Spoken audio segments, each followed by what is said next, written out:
Egg Spotlight. I'm Chrissy Wozniak. My guest today graduated with a master's degree in philosophy and has worked in sales and marketing in many regions and industries over the last 20 years. The potential for reducing chemical fertilizers, pesticides, and improving the quality of food led him to join Harvest Harmonics in 2016. It was then called Organic Earth Tech. Today, I would like to welcome Jim Kurtz. Welcome, Jim, and thank you so much for being here. Yeah, it's a pleasure. Thanks for having me. Yeah. So tell me about your background. How did you end up in a career in agriculture? Well, it's kind of been interesting. I think it's one of those full circle type of situations where both of my grandparents were farmers. I really hadn't had anything to do with farming other than we used to have a garden and stuff. But I worked like you said in a number of industries, and then when I found out about Harvest Harmonics, which as you mentioned was then called Organic Earth Tech, I really looked at this and said, this is one of those kind of, revolutionizing type of products and technologies. Like, you can think of examples like the internet, changed the way we communicate and access information. The iPhone changed the way we communicate in terms of having cellular devices, and Elon Musk is kind of doing the same thing. In fact, a lot of people are comparing us to him in terms of his impact upon the automotive industry and the space exploration industries.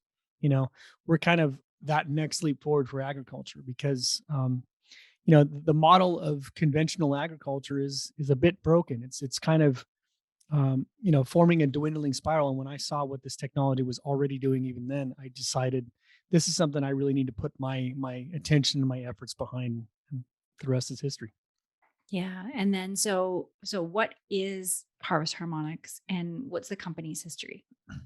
Yeah, so we were founded actually back in 2014 under the name Organic Earth Tech, and in 2019 we rebranded as Harvest Harmonics. And the primary reason for that was when we were Organic Earth Tech, a lot of the conventional farmers or farmers that were using chemicals, they were not organic farmers, thought that they had to be organic to use it. And so we just decided to change the name of the company so that confusion That makes wasn't sense.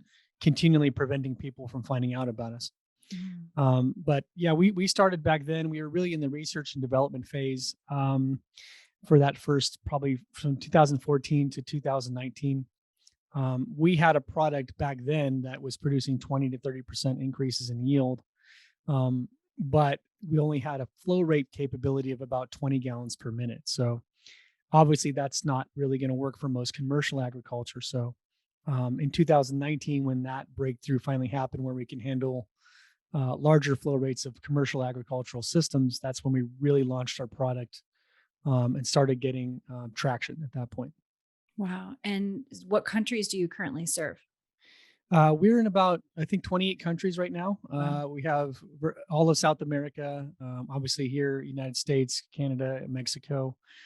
We have several countries in Africa, Australia, India. We're working to, Pakistan. We have several university trials in Africa and Pakistan and in South America. So, we're definitely expanding. We expect to be in at least 50 to 60 countries by the end of the year, if not more.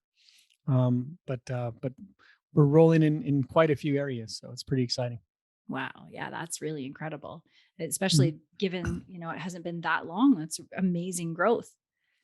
Yeah, well, it's actually, I mean, when you really break it down, because of COVID, like when we launched at the end of 2019, it was right in the middle of season for South America. So we got a lot of farms in South America already rolling because they were in the season. Everybody here in the States was saying, okay, this sounds really interesting. Let's talk about it right before planting, which is, right around now, March, April. Mhm. And then COVID hit, and then everybody said, nope, I'm not changing anything. I'm not doing anything. I can't even get out to my farm in some cases. Mhm. All of our university trials we had already set up for the year for 2020 were all scrapped because all the Wow. universities were essentially, out. So 2021 was really our main breakout year, where we went from 20 farms in the United States to over 100 now, Wow. and about 80 around the world. At the beginning of 2021, now we're in about 600 farms That's and growing. amazing. So, yeah, it's been Wow. pretty explosive. It's pretty fun. I guess. So tell me about I don't know if I'll say it right. Kyminasi Plant Booster? Kyminasi, yes. Kyminasi. Okay. Yeah. Everybody So, thinks it's Japanese. It's an Italian product. It's very interesting. oh, wow. Yeah. The Yeah. the So tell inventor me of about this, that. yeah, sorry. The inventor of this technology, his name is Fulvio Baumelli. He's a medical researcher and he's got a medical clinic in Como, Italy. And he'd been using biophysics, which is sort of the technology of applying the laws of physics to improve biological functions. He'd been using that and to heal people of various diseases, from heart disease to lung disease.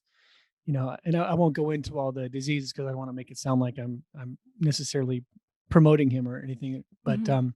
but anyway, he'd been curing people of all these different physical problems, and he discovered that the common denominator of human illness and human dysfunction was actually poor nutrition and poor water quality.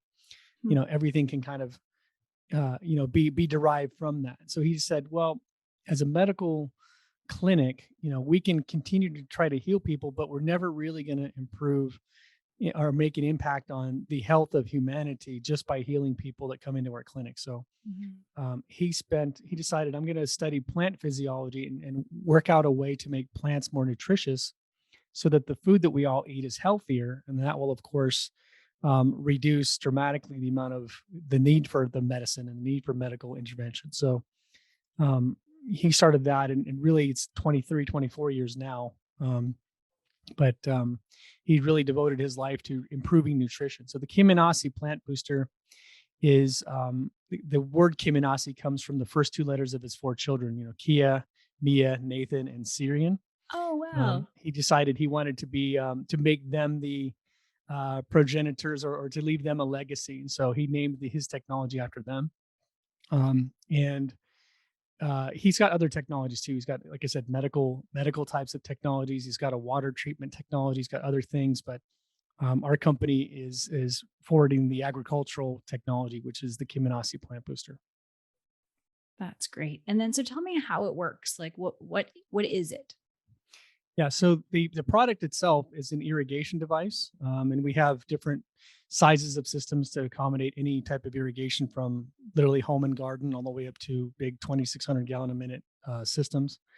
Um, and what it is it's composed of microtransmitters that have been programmed with 3,000 unique frequency signals that are associated with healthy, productive plants. So the short version is his research. He really discovered that the photosynthesis process of plants is consistent across all plant varieties. So, but that photosynthesis, those individual biological processes have to be timed and aligned to each other, in the same way that, let's say, an engine in an 8-cylinder truck, those cylinders have to be aligned and timed correctly in order for the engine to run. Um, so what he discovered is that if the plants are healthy, then those signals, those frequencies of their biological functions will be consistent and orderly. But when we have heat stress, or insect pressures or funguses or diseases, or these different stress factors, it alters the operation of the biological function of plants, and the frequency patterns get distorted. So our system is essentially reinforcing the ideal metabolism of plants through the use of the physical laws of harmonics. So we're basically like a tuning fork in music. We're retuning those biological processes in the plant, and it becomes much more resilient to those environmental factors. And it also helps dramatically increase the amount of energy output of a plant during the season. So Wow. in most situations, plants are probably losing 30 to 50% of the available energy through photosynthesis because of all these factors. And our system is reducing that to almost zero. And so it produces tremendous results. Wow, that's incredible. And what kind of yield increase are we looking at using the system? Well, we have farmers. I mean, if you look at the real top end, we have farmers that are, doubling their yield, or even almost tripling their yield. But on a consistent average, I would say farmers should expect 20 to 30% increases in yield. We're seeing that consistently across all plant types.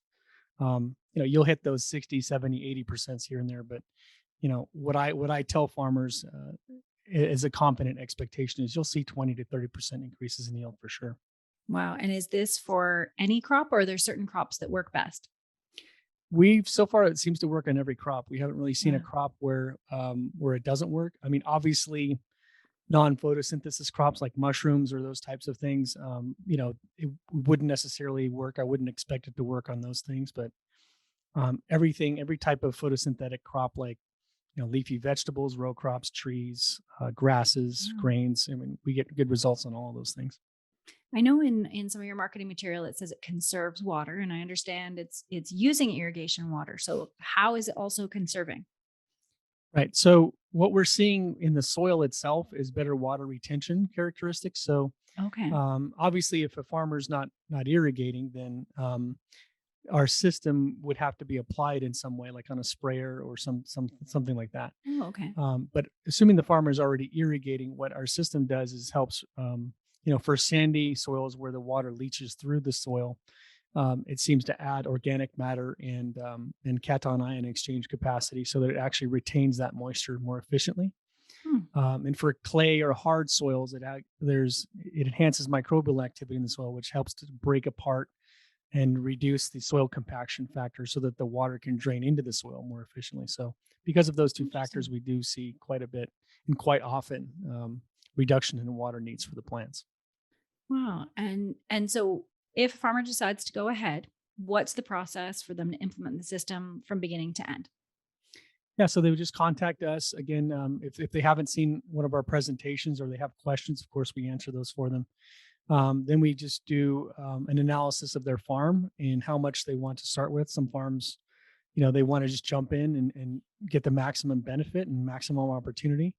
And so we just work out their irrigation system details. And some guys want to be a little more cautious and do demos first, and that's fine. So we just kind of figure out with the farmer what they want to start with. And then we work out the details of their irrigation system, like their flow rates, the size of their pipes, the area of coverage, those types of things.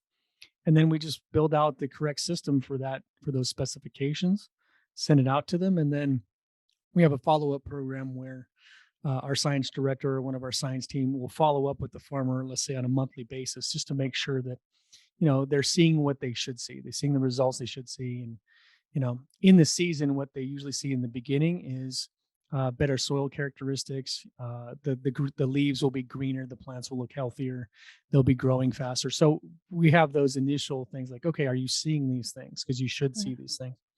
And Wow. then, of course, toward harvest, we work with them in terms of measuring their harvest and seeing what they actually got out of that season, and then we do the comparisons there. Yeah, that's incredible. And this year, I think it's really important because of the high inputs, because of, weather, because of all of these things that are happening, to have some options open up is really great. I think this is a really interesting new technology that can really help producers across the US and the world, it sounds like. Yeah, I mean, I mean, obviously, we didn't hope for fertilizer shortages and Yeah. high input costs. We're not necessarily rooting for those things, but you know, again, we got into this with the understanding that the biochemical approach has been, uh, unfortunately, it's sort of like you're shooting yourself in the foot. You gain production, but the microbial activity in the soil and other things, can get reduced by overuse of chemicals, and so we developed this technology to sort of help farmers to reduce their dependence upon these things, just in the average course of doing business. And of course, now when you have situations where fertilizer shortages and fertilizer costs are through the roof and everything else, obviously there's much more need for situations and solutions like ours. Yeah, for sure. And in my opinion, there's no better caretaker of the earth than a farmer, right? They depend on the land. It's everything. But it also it comes down to the bottom line. So how is this increasing the farmer's profit? Good question. So, yeah, when we got into this again, when I got into this, I knew my grandparents were by no means rich after farming for their whole lives. Mhm. And there's regulations and various things to try to force farmers to adapt to new ways of doing things. But we look at it like the farmers are the backbone of our civilization, right? All Mhm. of our forefathers were farmers. All of the forefathers of any country is essentially farmers. So um, they're really the backbone of everything we build on top of that. So we can't just make farmers the enemy. We have to work with them and say, how do we help you? Um, pardon me. So the answer to the question is, because our system is making plants more efficient at utilizing the water and resources that are available to it, Mhm. it will increase production on the back end side. So everything else being equal, you'll get more yield for those inputs. And because of the improved microbial activity and other soil building characteristics, over time, the farmer should be able to dramatically reduce how much chemicals and fertilizers and pesticides that they're using, which will, of course, reduce their bottom line on the input side. So we're looking at a solution that's just making the farm more efficient. And when you can do that, of course, profitability will follow. For sure. Absolutely. And what about cost? Is it, cost per acre, what's kind of that model? Yeah, so for smaller systems or smaller demos or smaller farms like greenhouses or those types of things, we have pre-made pipe fittings that they're based upon the flow rate of the farm, whether it's 75 gallons a minute or less. We have an introductory unit that costs $1,000 and that lasts for 2 years. And then higher flow rates require more transmitters to accommodate that. And so there's a structure depending on the flow rates for that. And then once we get above 5 acres, we usually just charge by the acre. And we have a commodity system, which is designed for more broad acre, large systems for like corn, soybeans, wheat, those types of crops. And then we have another pricing model for specialty crops like strawberries, blueberries, tree fruit, those types of Okay, things. wow. So, and there's a few different cost structures depending on the type of crop, and we try to model it in such a way that we know the farmer is going to make a really good return on their investment, no matter what Mhm. crop they have. So, we just negotiate that with the farmer and work it out for That's great. And you said earlier that you can even supply to gardeners. So I'm a big gardener, and I them. just moved from Canada to Florida, so I'm learning. Yeah, different I climate. thought it was a lot easier to grow things in Florida, but it is not. I just started a little food forest with bananas and papayas and pineapples and coffee and yeah, so many things. But could somebody like me, I do have irrigation here, you pretty much have to. Right. So could somebody like me have a system like this? Yeah, like I said, we have smaller devices that are actually all the way down to 3/4 of an inch, which you can just attach to the end of a hose. We also have slightly larger devices which can be plumbed in if you have like an automatic sprinkler system or that kind of thing. That can just be easily plumbed into your irrigation line. And if you want a greener lawn, you want to, you have a garden or a food forest or those types of things. Homesteaders, those types of things. We have systems that can accommodate those and help out the little guys also. In fact, we're supposed to be having some meetings with guys that are interested in helping us distribute into Home Depot and Lowe's and those and the Wow. big garden chains. So hopefully that'll be coming up this year as well. Oh, that's amazing. And Yeah. so are you currently looking for distributors? Yes. So again, we're the corporate office. We're here in Florida also. Um, but we're really looking for those local dealers. So we want guys in California. We want guys in, different states that can actually go to the farmers and have those one-on-one conversations. And then we, of course, support the dealers as far as that goes. Internationally, we have, also dealers and other partners in various countries that are, some of them are doing their own, sort of demos just to make sure that they can see what they see on their farms or in that region matches what we see everywhere else.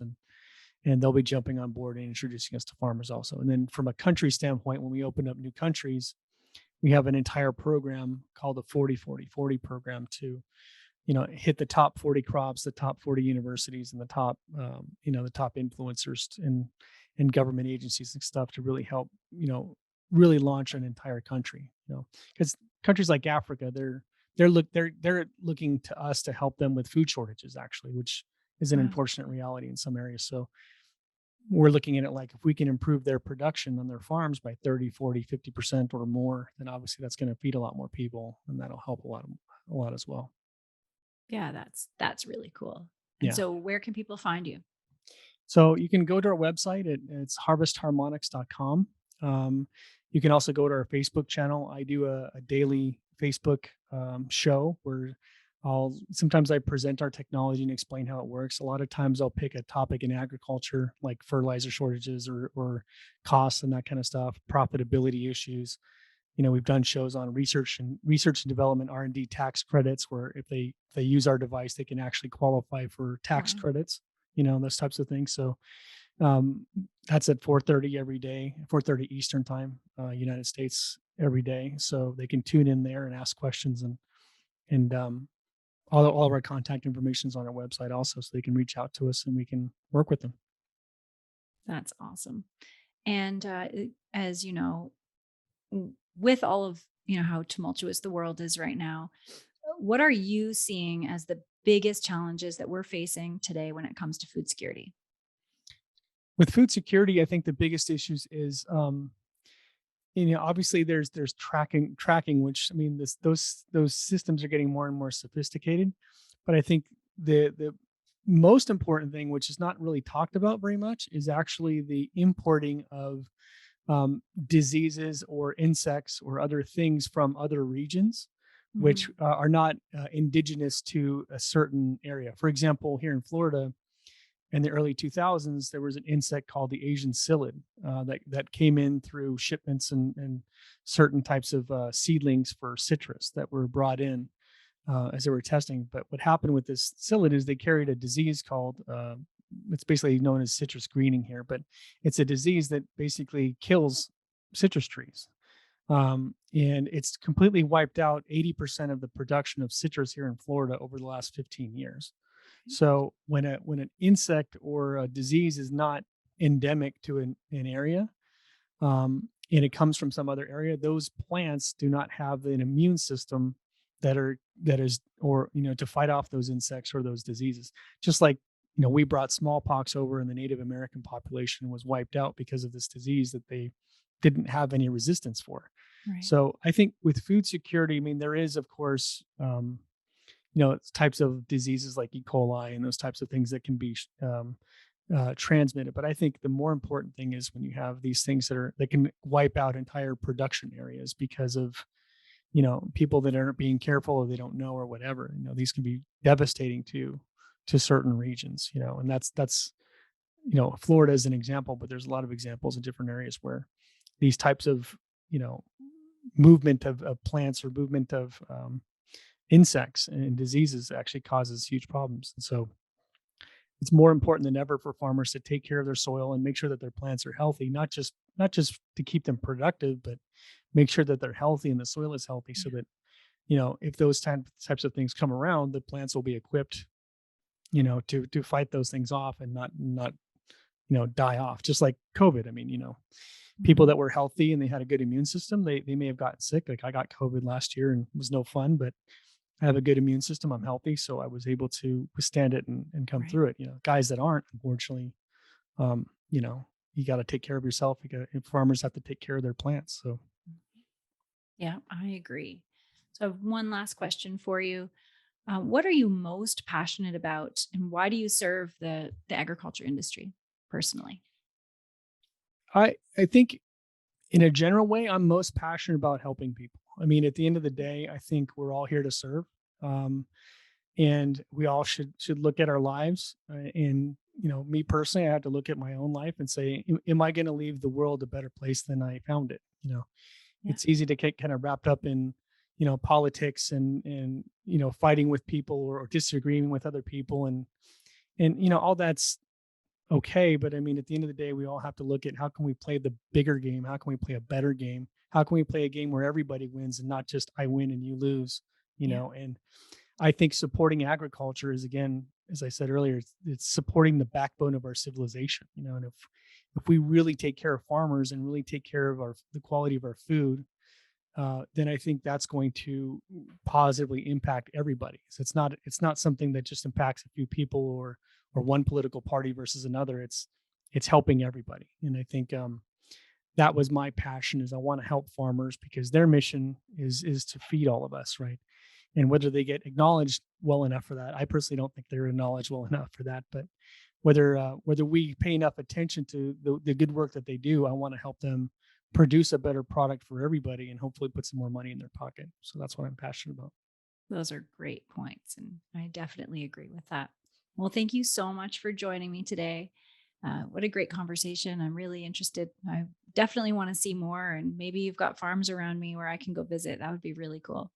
Yeah, just let me know when we go off, and I'm happy to share those numbers with you. That's amazing. And thanks to all who are watching or listening.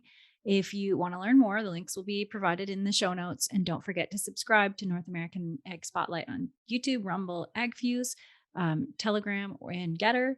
And the podcast is available on Spotify, Apple, Stitcher, Amazon, or wherever you listen to podcasts. And have a great day.